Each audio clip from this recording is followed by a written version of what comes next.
Okay, it's going to be a review of the best of Saturday night's main event, a 3-disc DVD review. I thought it'd be a good time to do it. We got, Saturday night's main event, coming up this weekend on July 12th, 2025 from Atlanta, Georgia. It looks like it's going to be Goldberg's last match. I will be shocked if Goldberg wins the title. And, I think he did say, like, if he won the belt, you never know. Like he'll try to keep defending the title until he loses, that type of thing. But I think it's time. I'm not the biggest Goldberg fan in the world, so I'm not, I don't have it in me to, give Goldberg any sympathy or any big, farewell, tribute or anything like that. But I think him and Gunther should be an interesting matchup. I think Gunther has done a phenomenal job, with the build-up so far. But hey, man, Gunther Goldberg, LA Knight Seth Rollins, Drew McIntyre versus Randy Orton. It looks like a pretty good show, and there's only been 3 matches announced. So I think this will be a better show. Last Saturday night's main event, it wasn't that good. I thought the show looked pretty good on paper, but everything was just very rushed. People were very negative on the show, maybe too many commercial breaks. I think the Cena stuff with R-Truth, I think that left a bad taste in people's mouths. And, there was just really nothing on the show that was allowed to get into a rhythm. So this should definitely be a much better, Saturday night's main event. So, it's in a weird spot too. I mean, you're going to be getting, AEW's biggest show of the year all in. It's going to start at 3 p.m. Eastern time. So by the time that's over, you should be able to, watch Saturday night's main event. Even if you don't have Peacock, you can still watch it on network television. So everybody should be able to see it. So I'll definitely review Saturday night's main event, hopefully with like a Raw aftermath, just in case it sucks. So I'll touch on Raw just in case it's like really not worth doing a review over. But it should be a good show. I think the card looks good. I'm going to pass on Evolution this month. So this is really like the only major, historical WWE, review that's going to be coming this month. So I thought this would be a good time to review it, the best of Saturday night's main event. Hey, look, I think this is a cool set to check out. If anyone is unfamiliar with the history of Saturday night's main event. And, what was really interesting here, I was trying to think back to like when I was a kid, when I first started watching wrestling, like 1991, around that time. The funny thing is when they brought this back, like when Cena was champion in 2006, like I didn't really have like a lot of memories of it. I was like, the best of Saturday night's main event. I was like, man, you know what? I really don't remember like any of the branding of Saturday night's main event growing up. There might have been like one night where my family watched like a Hogan main event, but that was it. Like, I don't even remember that well. But Cena really remembered it, and so did Punk. I think this is nostalgia for, a lot of guys on the roster at that time, like John Cena and CM Punk. They were able to kind of, reflect on, some monumental moments. Cena, even like when he was promoting this, he remembered like the theme song and everything. So definitely like I was trying to think like, so when we were kids, like even before like Raw started, like I would say this, I would say that the most valuable, piece of like television, real estate for the WWE, I'm going to say it was Superstars. I would say that Saturday morning spot was very valuable, especially because there was a lot of kids at that time. Most of the kids probably weren't allowed to watch like TV at night. Like a lot of the little kids, like even going back to that time, I don't think I had like cable or a TV in my room at the time. So I think that was probably a little bit more valuable in terms of marketing it to kids. And then Saturday night's main event, like it's a Saturday night, still like, unless your parents are going to watch that with you, you probably weren't allowed to watch it, as a kid. So it's kind of interesting, man. And the other thing is like when you look back at, Coliseum Video and renting wrestling tapes, the funny thing is with Saturday night's main event, I don't think they had the rights to it. I think NBC had exclusive rights to it. at that time. So it wasn't like Coliseum Video was allowed to, upload or release a best of Saturday Night's Main Event on Coliseum Video. So, but hey, I think when you look back on it, it was probably like, you know, I'm going to say that primetime wrestling show, I don't think it was that consistent. I mean, there was a lot of like eventful stuff that happened on primetime wrestling, but it wasn't like to the point where you would say to your friends like, "Oh man, did you watch primetime wrestling?" It was like not like you really caught up on the product with superstars. But I would say this. I would say that Saturday Night's Main Event was huge because you really didn't get a lot of like title defenses on the pay-per-views at that time. Like if you look at Hogan's title defenses, like really the only time Hogan defended the belt was maybe at like, WrestleMania, but that was it. Like most of the title defenses came on Saturday Night's Main Event, and he wouldn't defend it on primetime wrestling. Probably never. I can't even remember. But hey, man, we're gonna go all the way back to the initial stages of Saturday Night's Main Event. So let me, before we get going, I want to say this about this DVD set. I definitely think it's worth checking out. It's a lot, but at the same time, like it's better to watch this than going back in time and watching, all 40 of the Saturday Night Main Events in their entirety. I think this really does do a good job of, just giving you the best of what happened, so you don't have to like navigate through like a whole bunch of shit. I mean, you pretty much get a lot. There's a lot of Hogan here, so there's mixed. I know there's gonna be mixed feelings on that. I know a lot of guys that don't have it in them to like watch a shitload of Hogan matches, but at the same time, you'll see a lot of the more important Hogan title defenses, So that's good. At least you'll have a little bit of knowledge of, how these matches felt. And a lot of them are pretty historical. A lot of them did have, some interesting finishes. But I got to say, like, in terms of, like, work rate and in terms of, like, quality matches, it's a pretty fun set. I mean, there's some really, really good stuff on here. I would say that, what really surprised me is like, it really makes Savage look great. I think this really puts Savage over is like a workhorse. And, who really had some good stuff on here too, I would say was Mr. Perfect. So the thing that really disappointed me, man, I was really looking forward to that WrestleMania 22, like main event. They had like, Triple H and Cena versus the triple threat of Angle, Mysterio, and Randy Orton. Like I was like really looking forward to that, but they left that match off. I have no idea why. They just left it off. So, but hey, man, let's get right down to it. I'm a little bit nervous about doing this because, this is like one of my Achilles heels, like trying to process like a lot of information all at once. So there's definitely a lot here. So I'm going to try to like pick my spots about like what stuff to leave off and what stuff to really go in depth about. So I'm going to try to keep this short.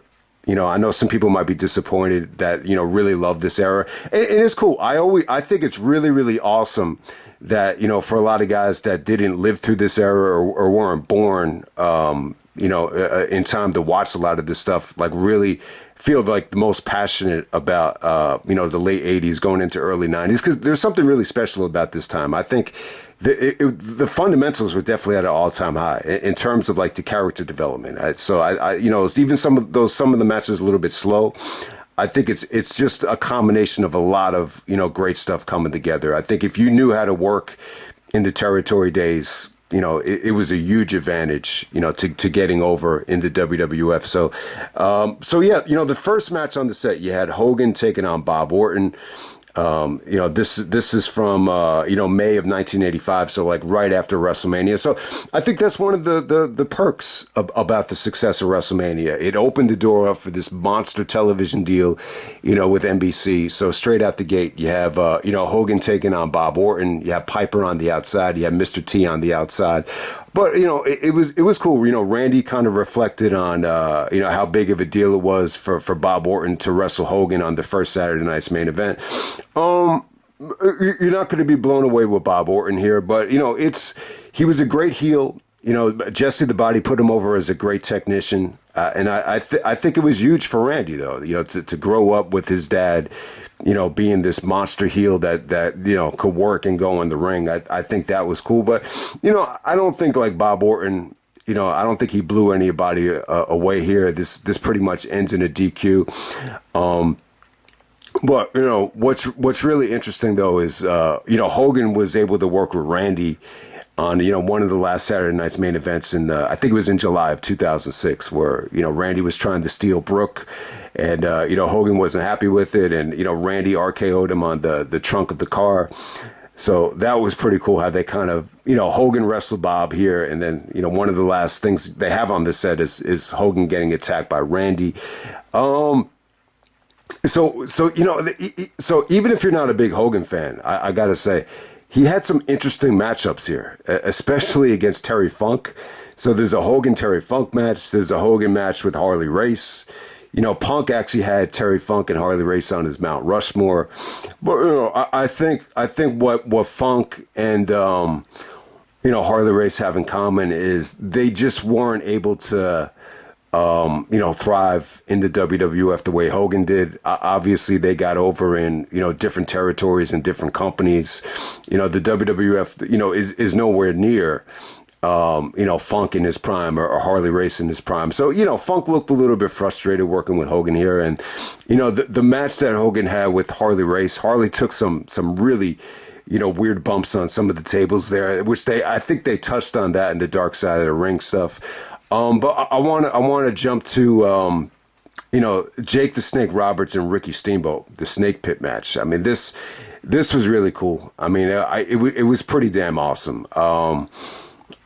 So Jake was actually saying that when he DDT'd Steamboat on the concrete, I think Steamboat was like legit like knocked out and concussed. So once they got over that, they had some when you see Jake the Snake and Steamboat wrestle, you just say to yourself, wow, like this is like fundamentally this is on another level than like anything ever. Like that's how good it was. So I like the match right here. It pretty much ends with Jake taking out the snake and Steamboat taking out the alligator, and then they kind of transition to Jake kind of getting over as a babyface. I think the snake stuff definitely appealed to kids, and so he had this good match with Savage. So everybody remembers the Savage and Jake the Snake stuff, with the Cobra, a couple years later, which scared the shit out of me as a kid.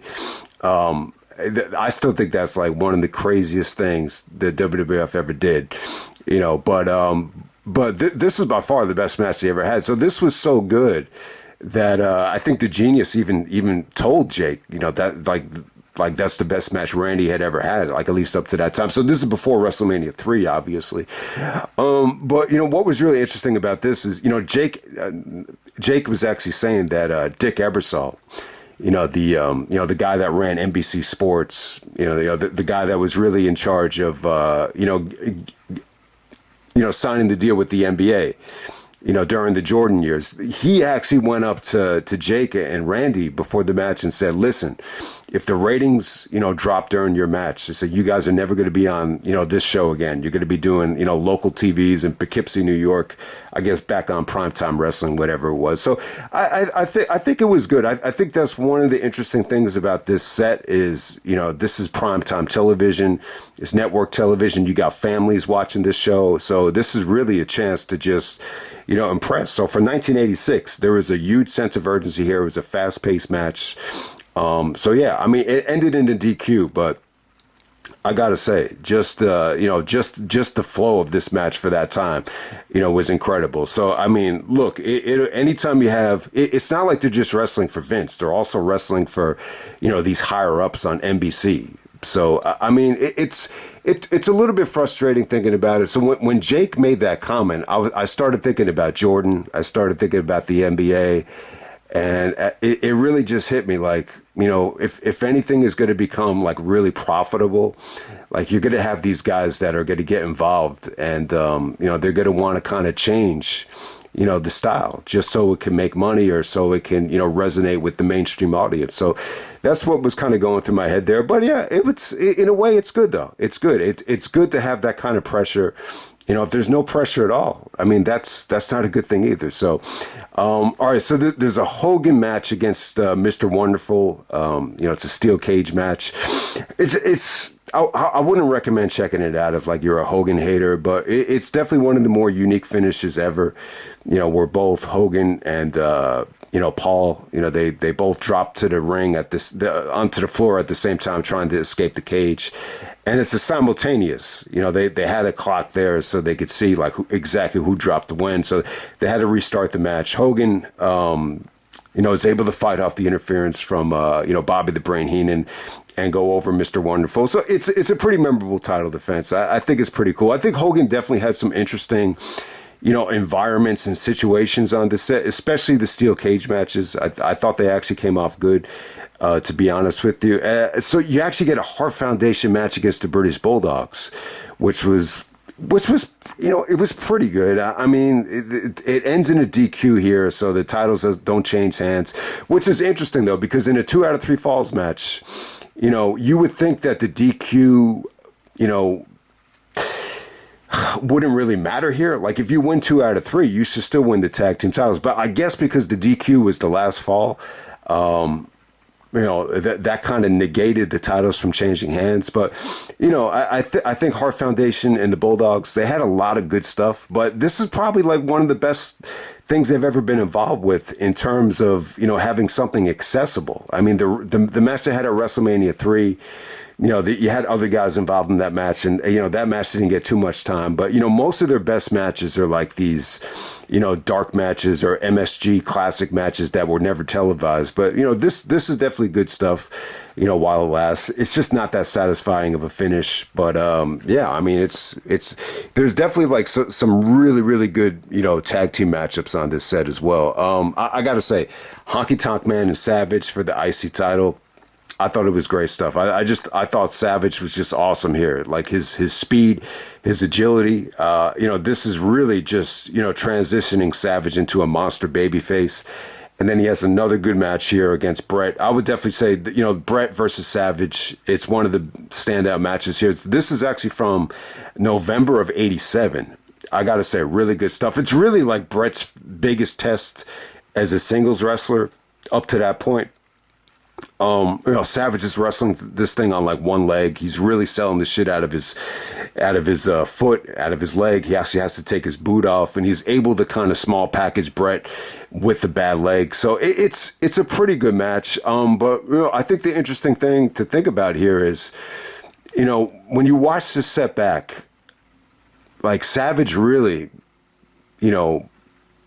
catapulted to like Herculean levels. I mean, really, he was really almost like Hogan's equal. And I remember there was a time that Bret said that he felt like he surpassed Savage.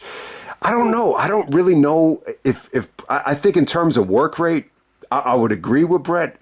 But, the Bret Hart and Randy Savage debate is really interesting. I mean, you could really argue that Savage was the first Mr. WrestleMania. So I think, Savage and Shawn Michaels would be more of an accurate comparison. But in terms of who's the biggest star, that's a tough one. I'm going to have to go with Savage, but I think over time, I think Bret proved to people that he's probably the better worker than Savage. But I think you always got to give Savage credit for, really knocking down that door, especially at this time. I mean, the match quality from Savage was just, unbelievable. And I think during the late 80s, when he's still in his prime here, like the matches were extremely fast paced. Like he was just such a good athlete. He was so coordinated. He was an awesome wrestler. Kind of reminded me of like Austin Aries, like around this time.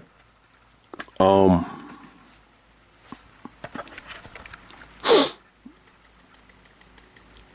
right, so moving on to disc 2, you have a Hogan versus King Kong Bundy match. They did a lot of like Bundy matches on Saturday night's main events. I gotta say, with Hogan and Bundy, I think putting them in a steel cage at WrestleMania 2, it was definitely the right call. I think the cage, made the match interesting at WrestleMania 2, especially when you compare it to some of these other matches. And then the big one, you have Hogan and Andre. This is where Andre actually wins the title from Hogan. There's a crooked referee. So DiBiase here, it's really like the biggest moment of DiBiase's career, even though he's not even in the match. So he actually buys the championship from Andre after Andre wins, and he actually pays off one of the referees. I believe he pays off Earl Hebner. So really, it's really like the first screw job like Earl Hebner was involved with. So it's really cool. All right, the finish is fucking horrible though. It's a horrible finish.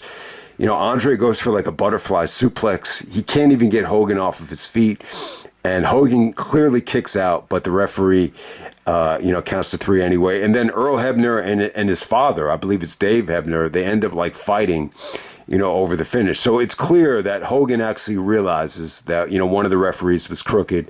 And I believe it was actually Earl that was the crooked referee. So I think, Jack Tunney actually strips DiBiase of the championship, and then they have to have a tournament at WrestleMania 4. But, the Hogan-Andre match on Saturday night's main event, I mean, the crowd was awesome here. I mean, the crowd was good. I think, anytime you pack in like 93,000, for a show, and then you have the rematch just in front of a regular crowd, it's going to feel like a great environment. I mean, it really, really is. But, it's a historic match. Even if you don't like Hogan and Andre and think the matches are just whatever, it's important to check out because it's still, I think, like the most watched wrestling match ever. Like they did like 33 million viewers. I mean, this is like what like the World Series did at the time. So it's pretty awesome.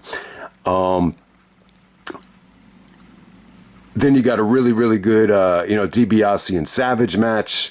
Then you get the Hogan and Harley race match. Savage as champion takes on Andre, which was definitely good. I thought this was like one of the best matches Andre had ever had. I mean, I think it ends in a DQ, but still. All right, so they do a Warrior and Honky Tonk Man rematch. This is a little bit more of a story here. This actually was allowed to actually, not exactly deliver, but, this is a little bit more structured than the squash match that they had at SummerSlam. So if anyone wanted to see Warrior and Honky actually have a match, you get to see it here. And then you had the Mega Powers and the Twin Towers. So the Twin Towers are actually Big Boss Man and Akeem, and they're going up against Hogan and Savage of the Mega Powers.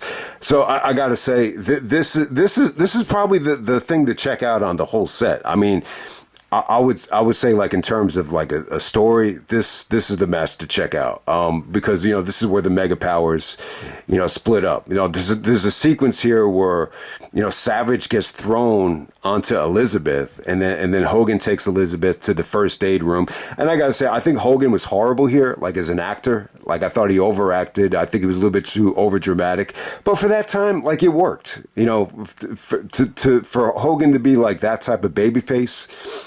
I don't know what it was. Maybe society was just a little bit like soft in the 80s. Maybe they're a little bit more naive in the 80s. Maybe it's like a holdover from the 50s. But for whatever reason, the fans are still behind Hogan.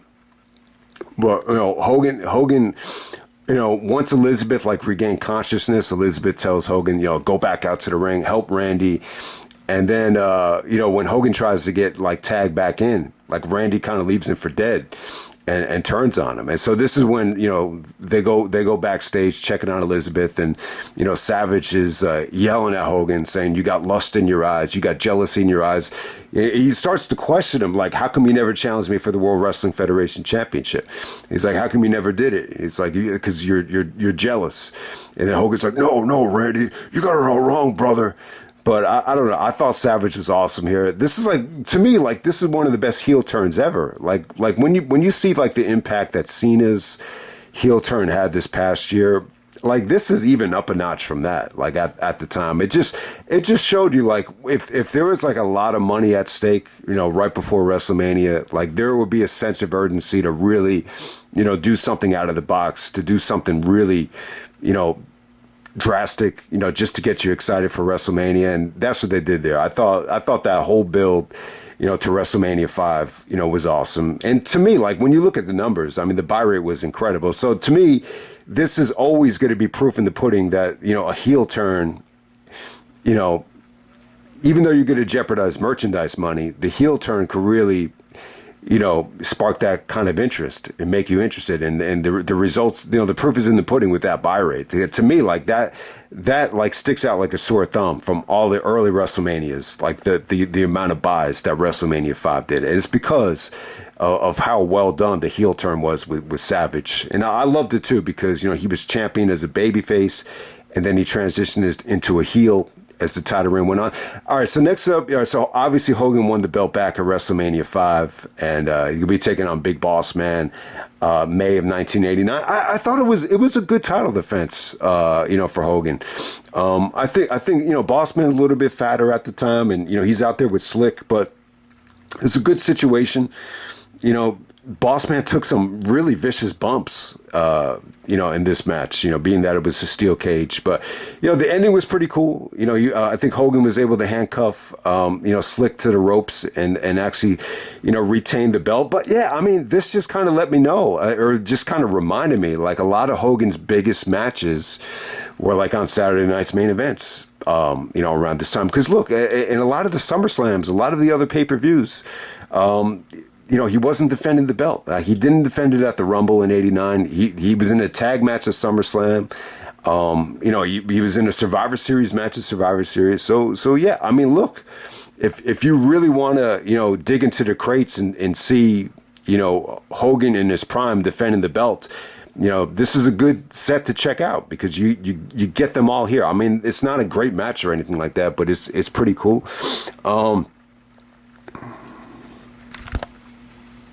All right, so like I was saying, man, you definitely had some good tag matches here. You had the Rockers and the Brainbusters, which was good. And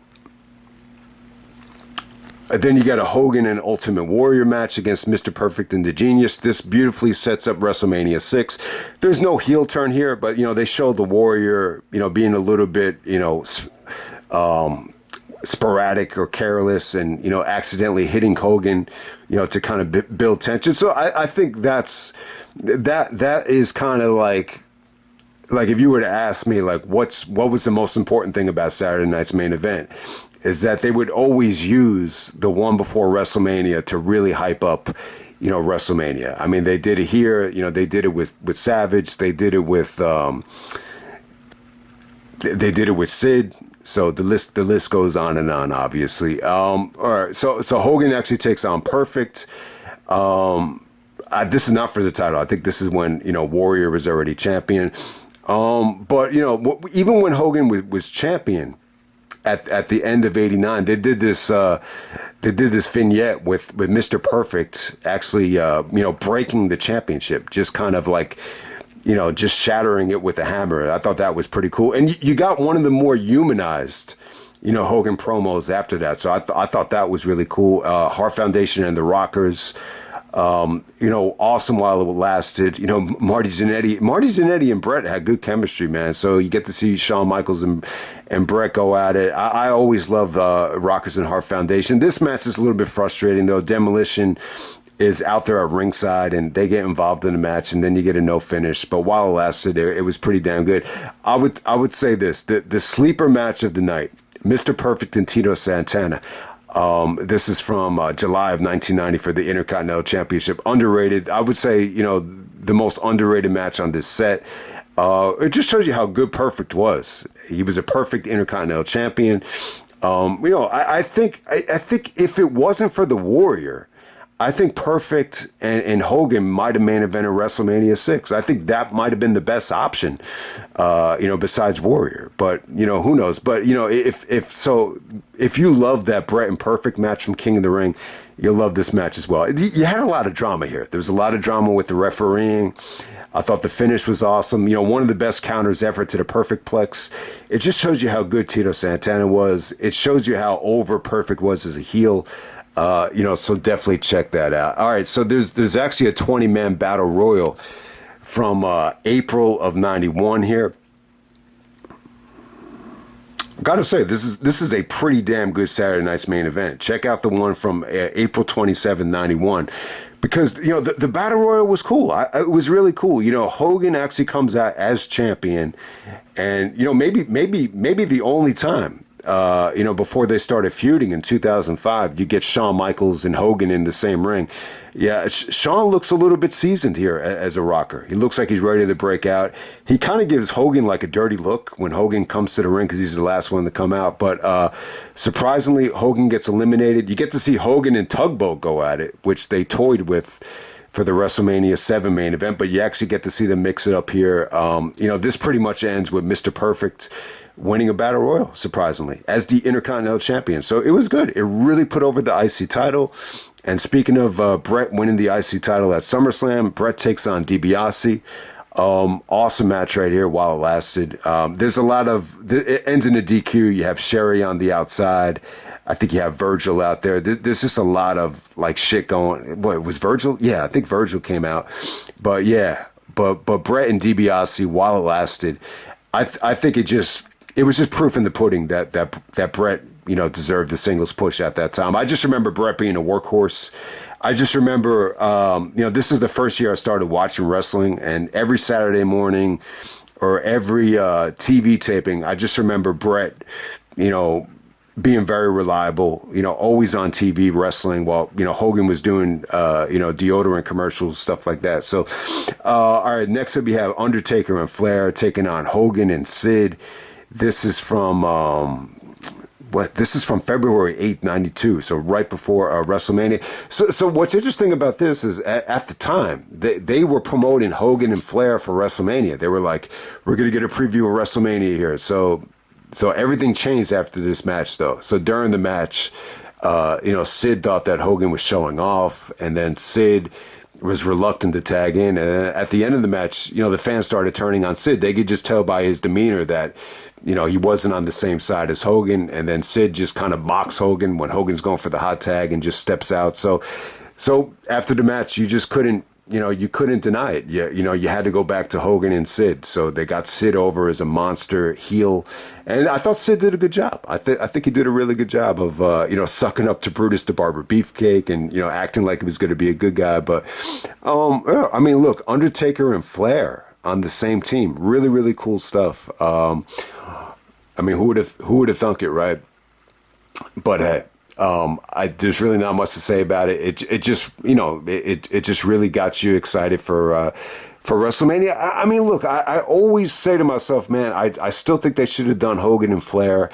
It's just interesting that Savage wasn't even involved here. So they went with Savage and Flair. I just think, what would you blame it on? Would you blame it on the Arsenio thing and Hogan lying about steroids? Or I just think that Vince just thought Hogan and Sid was an attractive match, but I don't think he really thought it deserved to be for the championship. And that's the bottom line. And, you could argue that, the Flair and Hogan, it was somewhat of a mismatch in terms of like size and strength. And, there are rumors that some of the matches they had at house shows just weren't that well received. So it's probably a combination of everything. But if I'm going to give you one reason why Vince went with Sid, I just think he had a hard on for Sid. It's as simple as that. British Bulldog taking on Shawn Michaels. Awesome match right here. So, the interesting thing about these 92 matches is I didn't even realize it until watching this back that they moved to Fox. So they must have signed like a 1-year deal with Fox, and Fox must have chose not to renew it. And then Vince, had to think out of the box and, enter Monday Night Raw, right? So yeah, I don't even remember like Saturday Night Main Event on Fox. I have no recollection of it. It's probably because of the time spot. I think what everyone needs to realize here is how come, like, I have no memory of this. And I think the only way as a kid you would have some type of recollection of Saturday Night's Main Event is if maybe like John Cena's situation. His dad was a huge wrestling fan. I would assume Cena and his dad, watched wrestling together. I don't know, maybe a situation where, if they promoted it hard enough. But this might have just been before my time, possibly. But I don't even remember, Bulldog and Shawn Michaels. I do remember them promoting Survivor Series 92, and I remember just like passing up on it. But before Survivor Series, Shawn wins the Intercontinental Championship from Davey Boy Smith. Awesome match right here. Fast paced. Shawn wrestled this thing like his life was on the line, and it was good stuff. I think this had just gotten a little bit more time. you would look back at this the same way you look back at, Bret versus Bulldog from SummerSlam. I mean, I think it was that good. So, clearly Davey was a transitional champion for Shawn Michaels. I think they just wanted to give Davey a big moment in Wembley. But ideally, I think, Vince wanted Shawn to be IC champion, Bret to be the WWF champion, going into the, aftermath of the steroid era. So that definitely made sense. But yeah, Shawn wins the belt with the crossbody off the top rope. But I'll tell you what, man, fast paced, great stuff while it lasted. It just reminded me of, how much work, went into Shawn Michaels in '92, just the whole development of him. And then it kind of, the build and the payoff was just him winning the IC belt at the end of the year. It was such a good year for Shawn, though. I mean, look, they really, maybe the plan was, I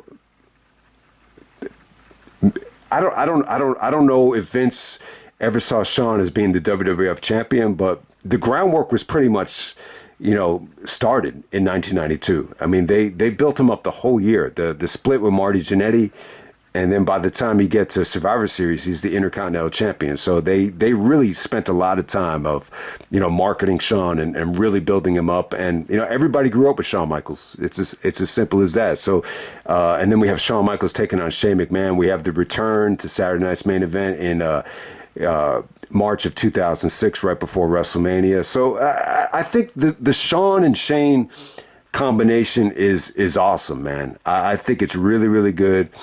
You can see a lot of influence in Shane McMahon from Shawn Michaels. I think there's a lot of similarities. Shane does the elbow drop. He takes a lot of crazy bumps. I mean, you would always say that Shane was inspired by Foley, but I think it's more of a combination of both. They rocked the house here. This is the match that should have happened at WrestleMania, or should have happened at Backlash. I'm not a big fan of Vince in the ring, so I would have preferred Shawn and Shane for WrestleMania. I think it would have been awesome. But hey, this was good. There's an incredible table bump off the top of a ladder to Shane through a whole bunch of tables on the outside, and Vince is out there, cheering on Shane. There's an awesome finish too with Shawn hitting the super kick, but Vince, taking the referee out of the ring. So this is really just about, Vince, sticking the dagger to Shawn right before WrestleMania. So you don't get a great finish here, but it was cool though, man. I think Shawn Michaels and Shane McMahon, this is probably the closest thing you could have gotten, to Shane and Angle in the street fight. I think there's two things holding this back from being that memorable. I think Saturday Night's Main Events, I think it's because it's on network television. There's a lot of time constraints, and there's too much stuff with Vince out there to try to, set up the Vince match. But I think if these guys had gotten, a much better platform to play with, this could have been amazing. But yeah, I'm glad it made the set. It's still good. And next up, we have DX taking on the Spirit Squad, 5-on-2 elimination match. There's like a cage on the outside. Vince is on the outside as well. So it feels like DX wrestling kids here.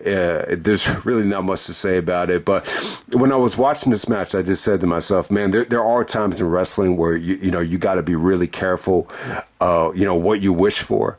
And I think the return of DX is one of those things. And sometimes before maybe you could kind of, parallel this to real life. Like before you wish for something, I think you have to really think about it and say, all right, so if we do get this, is this really going to be that effective? And with DX, I think you really have to, take into the equation of where Shawn Michaels and Triple H are right now. Would this really make a lot of sense for DX to come back? You have to say, the reason DX was so good was because you had a lot of negativity, corrupting Shawn Michaels at the time. He was fucked up. He was on pills. He was going through injuries, and he wasn't in a great state of mind. But, the positive side effect is you got this I don't give a fuck, cocky, arrogant version of Shawn Michaels. But when Shawn is a born-again Christian, you can't just flip the switch and expect it to be that good or expect it to, be what it was. I just remember so many people were so excited about DX. You had all these smart marks, doing the DX logos at WrestleMania. I remember even in 2002, this one guy was like, man, that'd be so awesome if DX came back.